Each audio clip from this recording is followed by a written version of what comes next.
दैनिक जागरण का संपादकीय डिक्टेशन। गति 80, 90 और 100 शब्द प्रति मिनट। 80 शब्द प्रति मिनट स्टार्ट होगा 5 सेकेंड बाद।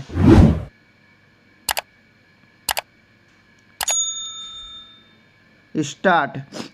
सर्वोच्च न्यायालय के समक्ष प्रस्तुत यह तथ्य हैरान करता है कि देश में 5000 से ज़्यादा पूर्व और वर्तमान विधायकों सांसदों पर आपराधिक मामले लंबित हैं। इससे यही पता चलता है कि अपने देश में आपराधिक अतीत वाले जनप्रतिनिधियों की कितनी बड़ी संख्या है। चिंताजनक यह है कि ऐसे जनप्रतिनिधियों की संख्या कम होने का नाम नहीं ले रही है। हर स्तर के चुनावों में बड़ी संख्या में ऐसे प्रत्याशी उतर रहे हैं जिन पर गंभीर आरोप है। ताज़ा उदाहरण कर्नाटक का है। यहाँ हो रहे विधानसभा चुनावों में 16% प्रत्याशी ऐसे हैं जिन पर गंभीर आपराधिक मामले हैं। चूँकि इनमें सभी दलों के प्रत्याशी हैं, इसलिए इस नतीजे पर पहुंचने के अलावा और कोई उपाय नहीं कि कोई भी दल आपराधिक मामलों का सामना कर रहे लोगों को चुनाव मैदान में उतारने से बाज नहीं आ रहा है। इसका एक बड़ा कारण वह व्यवस्था भी है जिसके तहत जेल में बंद लोग भी चुनाव लड़ने में सक्षम हैं। विडंबना यह है कि जेल में बंद लोग वोट देने के अधिकारी नहीं, लेकिन ऐसा व्यक्ति चुनाव लड़ सकता है।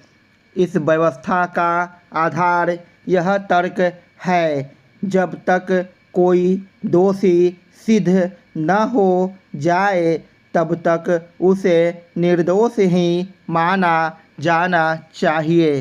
यह तर्क गलत नहीं, लेकिन हमारे नीति नियंताओं को इसका आभास होना चाहिए कि इसकी आड़ में राजनीति का अपराधीकरण हो रहा है और गंभीर आरोपों में लिप्त होने के आरोपित लोग विधानसभाओं और संसद में पहुंच रहे हैं।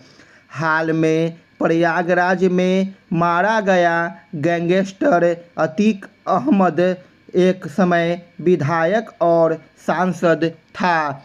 वह आपराधिक गतिविधियों में लिप्त होने के बाद भी चुनाव लड़ने में इसलिए सक्षम रहा क्योंकि राजनीतिक दलों ने बिना किसी शर्म संकोच उसे संरक्षण दिया। इससे संतुष्ट नहीं हुआ जा सकता कि सुप्रीम कोर्ट में इसे लेकर सुनवाई हो रही है कि सांसदों विधायकों के विरुद्ध लंबित आपराधिक मामलों की शीघ्र सुनवाई कैसे हो, क्योंकि सच यह है कि ऐसे मामलों की सुनवाई के लिए विशेष अदालतों का गठन किए जाने के बाद भी उनका काम संतोषजनक नहीं।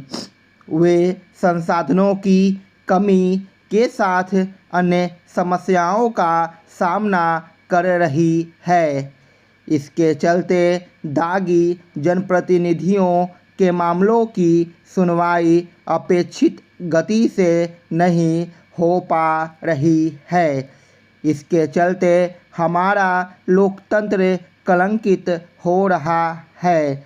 सुप्रीम कोर्ट को केवल यही नहीं देखना चाहिए कि आपराधिक मामलों का सामना कर रहे जनप्रतिनिधियों के मुकदमों की सुनवाई तेजी से हो, बल्कि उसे इस पर भी ध्यान देना चाहिए कि दागी नेताओं को चुनाव लड़ने से कैसे रोका जाए। इसके लिए उसे चुनाव आयोग को अतिरिक्त शक्ति देनी चाहिए, जो यह मांग कर रहा है कि उन्हें चुनाव लड़ने का मौका न मिले, जिन पर गंभीर आरोप हैं और जिनके खिलाफ आरोप पत्र दायर हो चुके हैं। आखिर इस मांग में गलत क्या है? स्टॉप। 90 शब्द प्रति मिनट स्टार्ट होगा 5 सेकेंड बाद। स्टार्ट। सर्वोच्च न्यायालय के समक्ष प्रस्तुत यह तथ्य हैरान करता है कि देश में 5000 से ज़्यादा पूर्व और वर्तमान विधायकों सांसदों पर आपराधिक मामले लंबित हैं। इससे यही पता चलता है कि अपने देश में आपराधिक अतीत वाले जनप्रतिनिधियों की कितनी बड़ी संख्या है। चिंताजनक यह है कि ऐसे जनप्रतिनिधियों की संख्या कम होने का नाम नहीं ले रही है। हर स्तर के चुनावों में बड़ी संख्या में ऐसे प्रत्याशी उतर रहे हैं जिन पर गंभीर आरोप है। ताज़ा उदाहरण कर्नाटक का है। यहाँ हो रहे विधानसभा चुनावों में 16% प्रत्याशी ऐसे हैं जिन पर गंभीर आपराधिक मामले हैं। चूँकि इनमें सभी दलों के प्रत्याशी हैं, इसलिए इस नतीजे पर पहुंचने के अलावा और कोई उपाय नहीं कि कोई भी दल आपराधिक मामलों का सामना कर रहे लोगों को चुनाव मैदान में उतारने से बाज नहीं आ रहा है। इसका एक बड़ा कारण वह व्यवस्था भी है जिसके तहत जेल में बंद लोग भी चुनाव लड़ने में सक्षम हैं। विडंबना यह है कि जेल में बंद लोग वोट देने के अधिकारी नहीं, लेकिन ऐसा व्यक्ति चुनाव लड़ सकता है। इस व्यवस्था का आधार यह तर्क है कि जब तक कोई दोषी सिद्ध न हो जाए तब तक उसे निर्दोष ही माना जाना चाहिए। यह तर्क गलत नहीं, लेकिन हमारे नीति नियंताओं को इसका आभास होना चाहिए कि इसकी आड़ में ही राजनीतिक का अपराधीकरण हो रहा है और गंभीर आरोपों में लिप्त होने के आरोपित लोग विधानसभाओं और संसद में पहुंच रहे हैं। हाल में प्रयागराज में मारा गया गैंगस्टर अतीक अहमद एक समय विधायक और सांसद था। वह आपराधिक गतिविधियों में लिप्त होने के बाद भी चुनाव लड़ने में इसलिए सक्षम रहा क्योंकि राजनीतिक दलों ने बिना किसी शर्म संकोच उसे संरक्षण दिया। इससे संतुष्ट नहीं हुआ जा सकता कि सुप्रीम कोर्ट में इसे लेकर सुनवाई हो रही है कि सांसदों विधायकों के विरुद्ध लंबित आपराधिक मामलों की शीघ्र सुनवाई कैसे हो, क्योंकि सच यह है कि ऐसे मामलों की सुनवाई के लिए विशेष अदालतों का गठन किए जाने के बाद भी उनका काम संतोषजनक नहीं।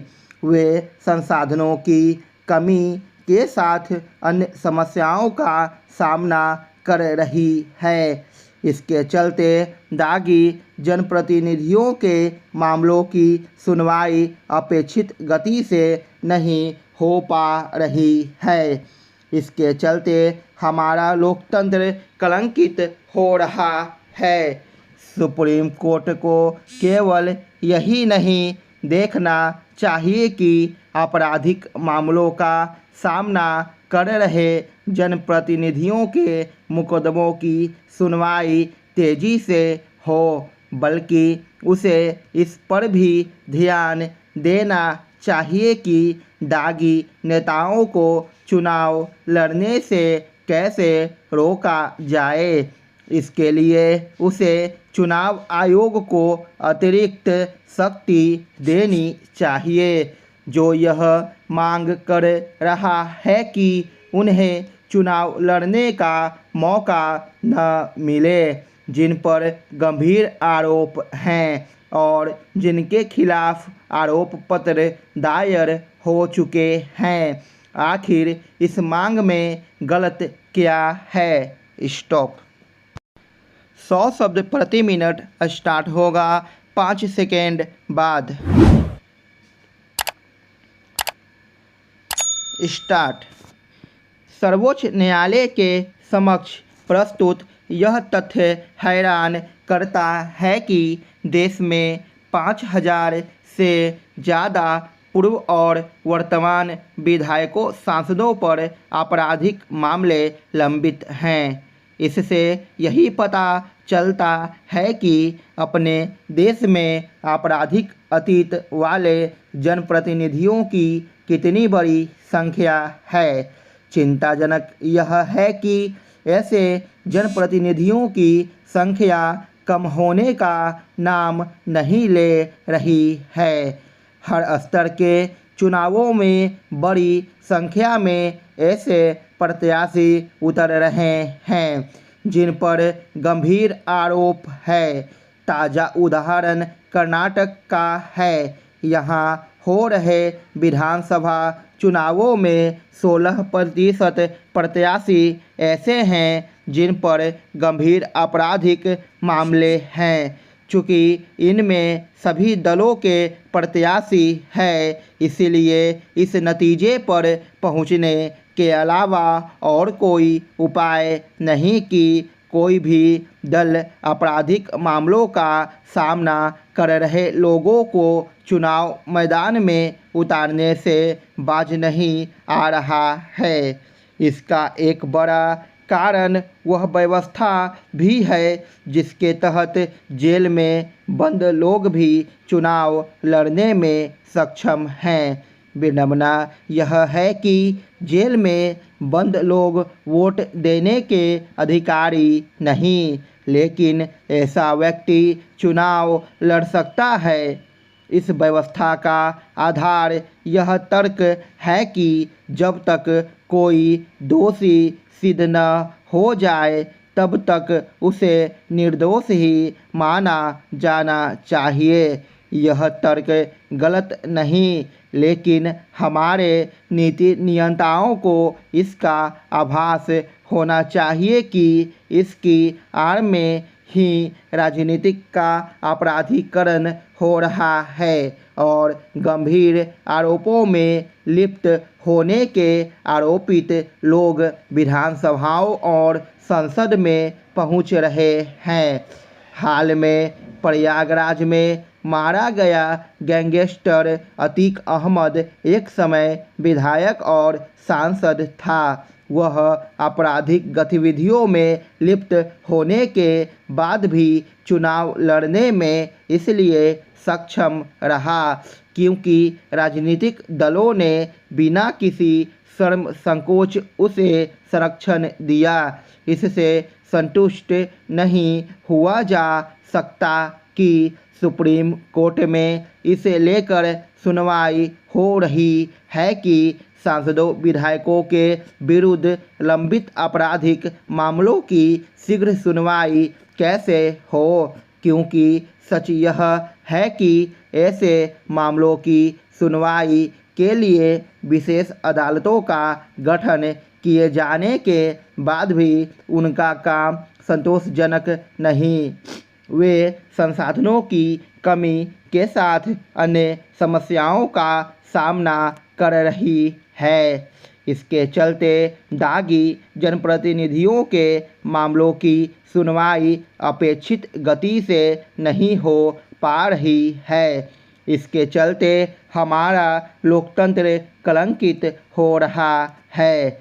सुप्रीम कोर्ट को केवल यही नहीं देखना चाहिए कि आपराधिक मामलों का सामना कर रहे जनप्रतिनिधियों के मुकदमों की सुनवाई तेजी से हो, बल्कि उसे इस पर भी ध्यान देना चाहिए कि दागी नेताओं को चुनाव लड़ने से कैसे रोका जाए।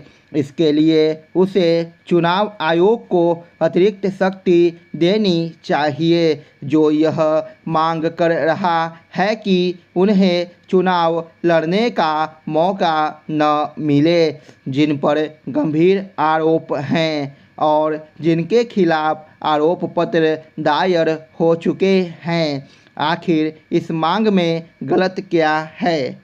स्टॉप।